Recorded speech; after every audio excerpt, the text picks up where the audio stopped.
আমাদের মোমো সোনার আজকে ছোট্ট একটা অপারেশন হবে। আমি খুবই টেনশনে ছিলাম। ওকে নিয়ে আজকে যাব হসপিটালে। মোমো আমাদের পরিবারেরই একটা সদস্য, আর আমরা যারা বিড়াল পালি তারা তো জানি বিড়ালের উপরে মায়া কতটা। বাসায় থাকতে থাকতে ফ্যামিলির একটা মেম্বার হয়ে যায়। মোমোর একটা সিক্রেট আমি তোমাদের সাথে আজকে শেয়ার করি। মোমোকে যখন আমি এনেছিলাম, ছোট্ট মোমোকে যখন কিনেছিলাম, তখন আমি জানতাম মোমো একটা মেয়ে বিড়াল। ইভেন যে আপুটার কাছ থেকে কিনেছিলাম সেই আপুটাও এটাই বলছে এটা একটা মেয়ে বিড়াল। সেই জন্যই আমার আগের ক্যাটের মতো নাম রাখা হয়েছিল মোমো।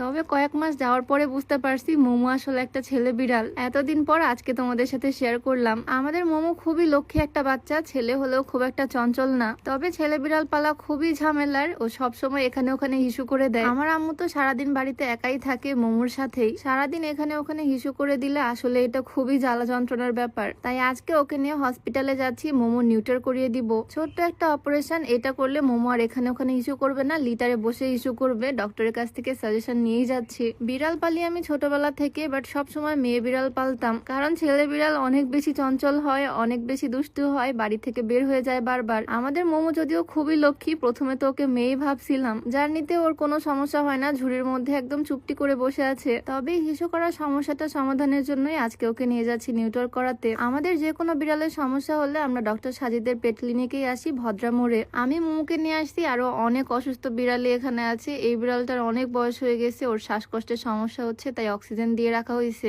আমাদের মোমো কিন্তু মাশাল্লাহ সুস্থ, ওর কোনো রকমের অসুখ নাই। শুধু একটাই প্রবলেম, সব জায়গায় হিসু করে। এখানে বসে থেকে আমার বোরখার মধ্যে হিসু করে দিছে। একটু পরেই ওর অপারেশন, তাই আগে ওর ওজনটা মেপে নিচ্ছি। ওর ওজন একদম ঠিকঠাক আছে মাশাল্লাহ। এখন ওকে নিয়ে যাব ডাক্তারের রুমে, এখন ওকে চেক আপ করা হবে, তারপরে অজ্ঞান করা হবে, আর দেন অপারেশন। অলরেডি এখানে অন্যান্য বিড়ালের অপারেশন করা হচ্ছে, এরপরেই আমাদের মোমোর সিরিয়াল। পুরাটা এক্সপিরিয়েন্স তোমাদের সাথে আজ শেয়ার করব, বাট তার আগে একটু দেখাতে চাই তোমরা চুলের যত্নে চাইলে এই অর্গানিক হেয়ার অয়েল আর হেয়ার প্যাকটা ইউজ করতে পারো। এই অর্গানিক হেয়ার অয়েলটার মধ্যে 30টারও বেশি প্রাকৃতিক উপাদান আছে। শিকড় থেকে শুরু করে তিল, কালোজিরা, মেথি সব তো বাহির থেকে দেখা যাচ্ছে। এটা সম্পূর্ণ প্রাকৃতিক, কোনো রকমের সাইড এফেক্ট নাই। ছেলে মেয়ে সবাই ইউজ করতে পারবে। এটা চুল পড়া কমাবে, নতুন চুল গজাতে সাহায্য করবে। আর এটা হচ্ছে হেয়ার প্যাক, যেটা চুলের প্রোটিন প্যাক। এটা চুলকে ঝলমলে করবে, সিল্কি করবে, শাইনি করবে। এই অর্গানিক কম্বোটা তোমরা পেয়ে যাবা নীলা ফ্যাশন কালেকশন ফেসবুক পেজ থেকে। পেজটা আমার ডেসক্রিপশনে মেনশন করে দেওয়া থাকবে। যাই হোক, ডক্টরের কাছে আসার পর প্রথমে ডক্টর মোমোকে সুন্দরভাবে চেক আপ করলো। মোমোকে এখন অজ্ঞান করা হবে, তার আগে আমার সিগনেচার করতে হবে এই অঙ্গীকার নামাতে। সত্যি বলতে এই সময়টা আমার খুবই টেনশন লাগতেছিল। এখানে লেখা ছিল অপারেশন চলাকালীন সময়ে বা অজ্ঞান করার পর যদি বিড়ালের কোনো ক্ষতি হয় তাহলে হসপিটাল দায়ী না। আল্লাহর নাম নিয়ে সিগনেচার করে দিলাম। টেনশনের কোনো ব্যাপার না, কারণ দিনে অনেক অনেক বিড়ালদের অপারেশন এখানে হয়। মোমো বেচারা বুঝতেও পারতেছে না আসলে ওর সাথে হচ্ছেটা কি। ওকে অজ্ঞান করার ইনজেকশনটা কোলে বসিয়ে দিয়ে দিলাম। প্রায় 12 ঘন্টার জন্য ও সেন্স